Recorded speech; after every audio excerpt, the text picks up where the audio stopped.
Number one అంటారు. అసలైన number one Guru Kashi university.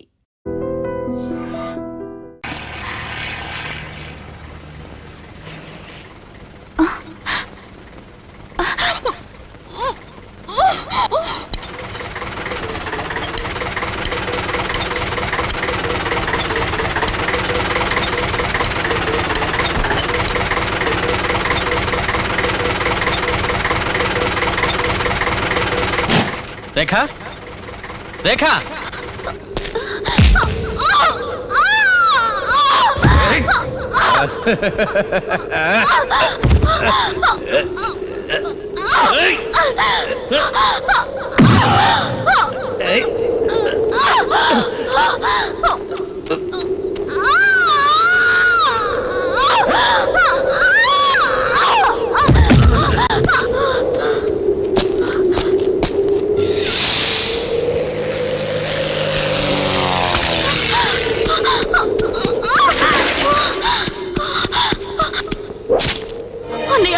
నన్ను కాపాడు.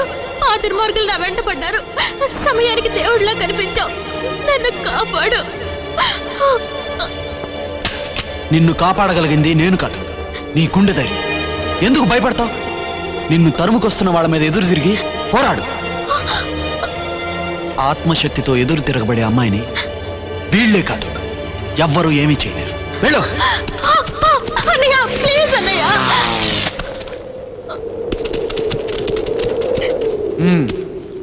ఈ అమ్మాయిని రేప్ చేయాలని వచ్చారు కదా, నేనేమి అడ్డురాను. కానివ్వండి. పో, ఆయుధం తీసుకో, వాళ్ళతో పోరాడు. మగవాడి మదబలం గొప్పతో, ఆడదాని ఆత్మశక్తి గొప్పతో తెలుసుకో. Go and fight!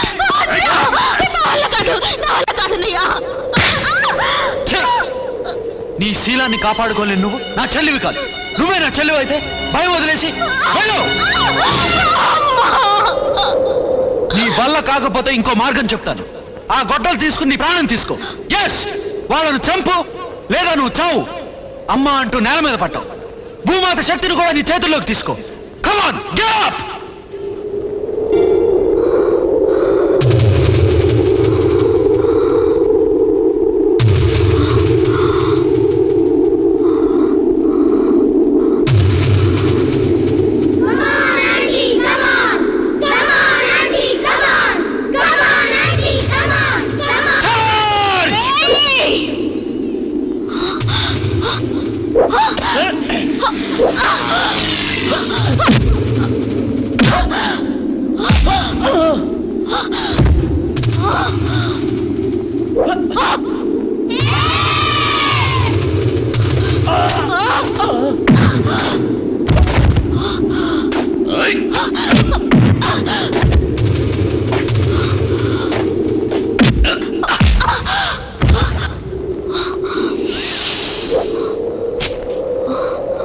ఏ మగతనాన్ని చూసుకుని నీ మీద పడ్డాడో సరిగ్గా అక్కడే తన్ను.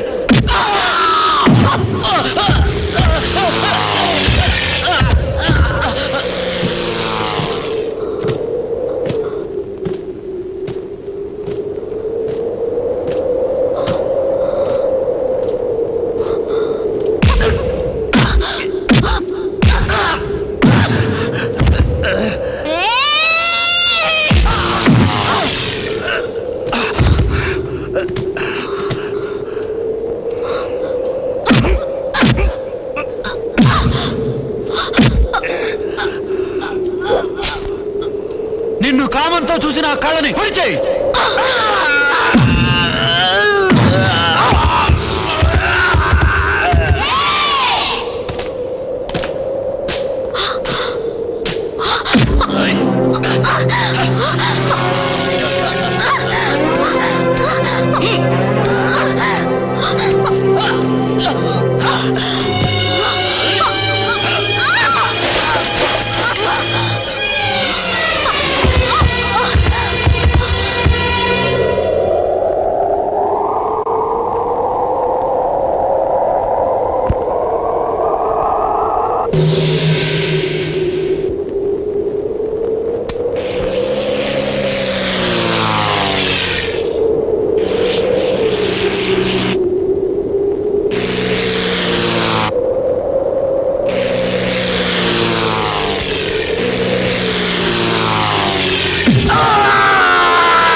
గాజులు తొడుక్కునే చేతికి నువ్వు శక్తినిచ్చావు.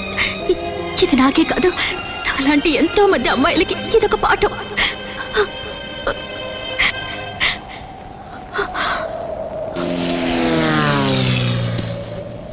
రేఖ, థ్యాంక్ యూ. రేఖ, భరత్, రేఖ, ఏమైంది? ఏమిటిదంతా? అదే అదే నీ చట్టానికి పట్టిన గతి. తల్లాగే తన పరువుని మానాన్ని కాపాడుకోవాలని పరుగులు తీస్తూ అమ్మాయి జీవితమే నాశనమై ఉండేది. ఒక ఇన్స్పెక్టర్ అయ్యుండి చట్టాన్ని చేతుల్లోకి తీసుకుని నువ్వు చేసింది తప్పు కాదని నన్ను ఒప్పించలేవు. చట్టాన్ని చెప్పుల్లా కాళ్ళకు తొడుక్కుని న్యాయం గుండెల మీద తన్నేవాళ్ళ కంటే చట్టాన్ని చేతుల్లో తీసుకున్న నేను ఎంతో మేలు. నువ్వు చట్టాన్ని చేతుల్లోకి తీసుకున్నావా లేదా? జవాబు చెప్పు. తీసుకున్నాను. చట్టాన్ని చేతుల్లోకి తీసుకున్నాను. కాకి బట్టలు తొడుక్కుని లంచానికి చేతులు చాచినట్టుగా కాదు, చట్టాన్ని ఒక పవిత్రమైన భగవద్గీతగా తీసుకున్నాను.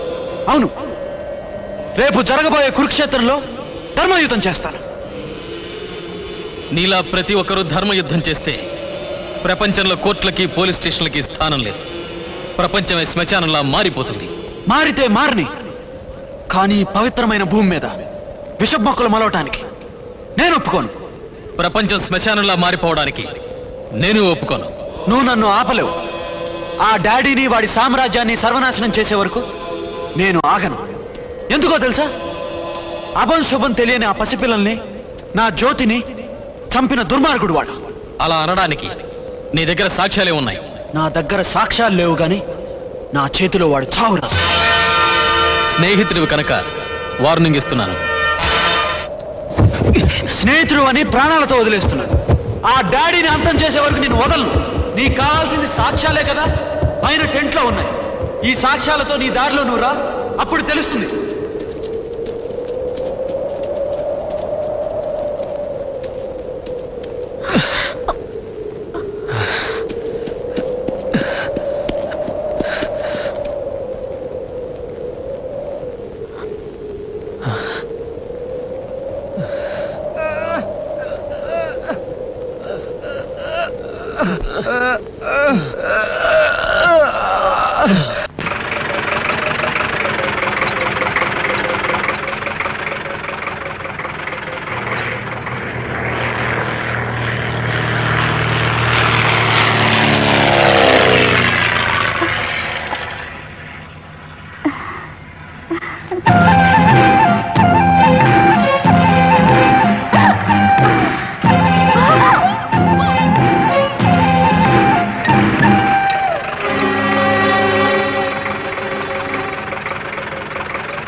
రేఖ, రేఖ,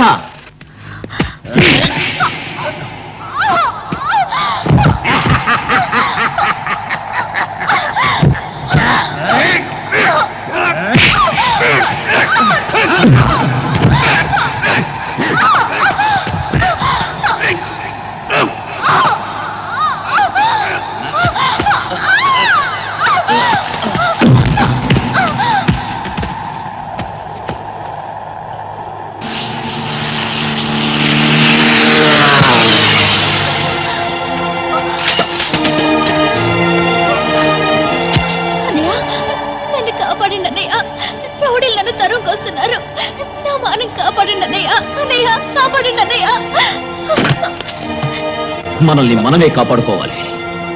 ఇంకో మనిషి సాయం కోరకూడదు. ఒక పిరికి దానిలా అరిచి అల్లాడి ఏం ప్రయోజనం లేదు. జీవితంలో ధైర్యంగా పోరాడిన వాడే సగర్వంగా బతుకుతాడు, పిరికివాడు కాదు. నువ్వే పోరాడి నీ మానం కాపాడుకో.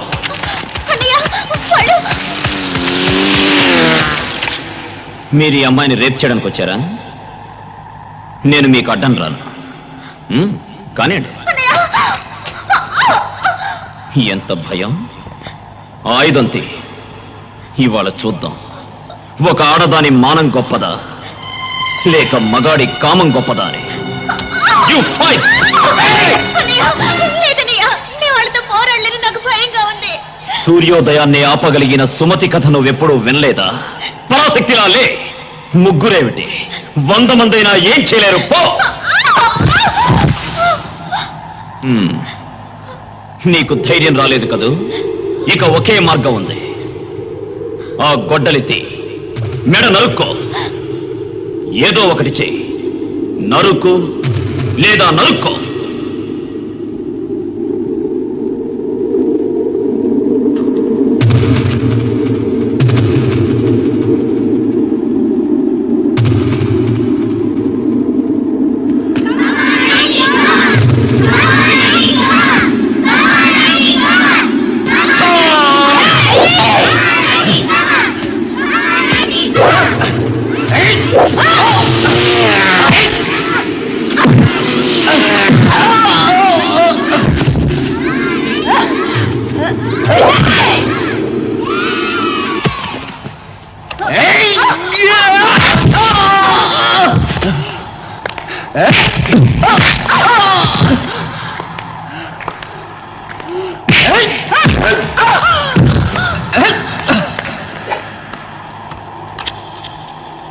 సెంటర్ పాయింట్ లో కొట్టు.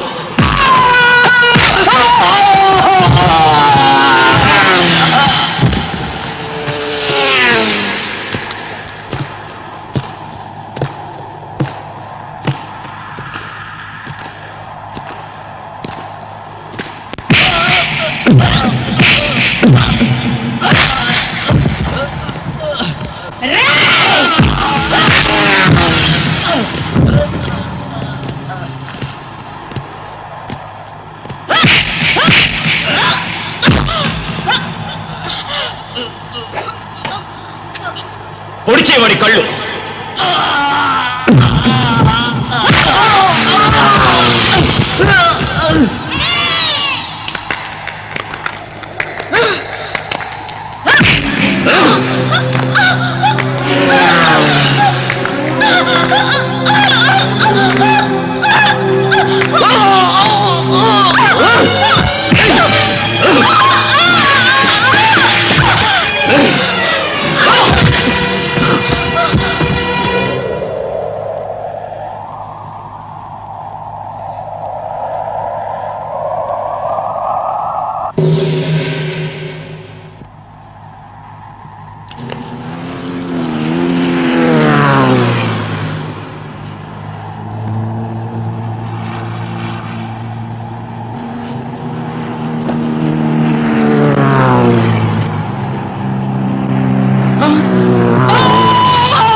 నువ్విచ్చిన ఈ ధైర్యం నా ఒక్కదానికి మాత్రమే కాదు, నా వంటి ప్రతి ఆడపిల్లకి ఒక పాఠం.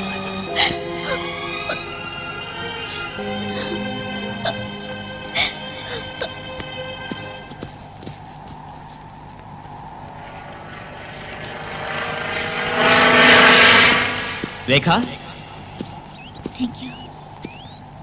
రేఖ, భరత్, భరత్. రేఖ, ఏమిటి గాయాలు? చూడు, మీ చట్టం ఒక శవంలా తయారైంది. ఒక ఆడపిల్లని కాపాడలేకపోయింది. తన మానాన్ని కాపాడుకోవడానికి ఊరు వాడ అడవి ఒక కుక్కలా పరిగెత్తింది. నీకేం కాలేదుగా? చెప్పమ్మా, చెప్పు. శీలమైపోయి ఉండేదని. చట్టానికి విలువిచ్చి చేతకాని చవట్లా కూర్చునుంటే కబుర్లు చెప్పి నువ్వు నా చేతుల్లోంచి తప్పించుకోలేవు. You are under arrest. చట్టాన్ని నీ చేతిలోకి తీసుకున్నావు. నేను మిగతా వాళ్ళలా చట్టాన్ని కాలికి చుట్టుకుని ఎవరికి ద్రోహం చేయలేదు, అమాయకులకు అన్యాయం చేయలేదు. అడిగిన దానికి జవాబు చెప్పు.